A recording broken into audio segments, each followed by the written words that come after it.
I think it's very important to understand fundamentally what GraphQL is and is not. It's sort of, I consider it to be a type safe layer that sits on top of a REST API that gives you a very well standardized request response protocol. So in any case where I would previously use a REST API, I think GraphQL is a superior replacement, and it gives you everything REST gives you, plus it gives you this type safety on top.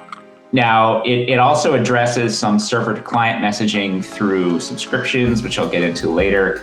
And it doesn't directly include any kind of authentication or authorization component. It kind of assumes that you're doing that through a separate mechanism.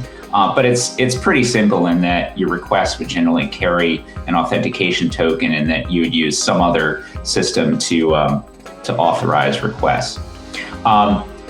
You have to understand that GraphQL is not meant to be a distributed state synchronization system. Like, it is not going to magically sync up the state of your objects between a client and a server or different clients. It is still up to you to design protocols to handle things like side effects and concurrent updates. So I have this user object here that has like an ID and a username. I'm going to use this in a couple of examples. And beware of the hype that suggests, oh, if you define this user object, then magically all of the clients and servers that deal with user objects will somehow, magically stay in sync.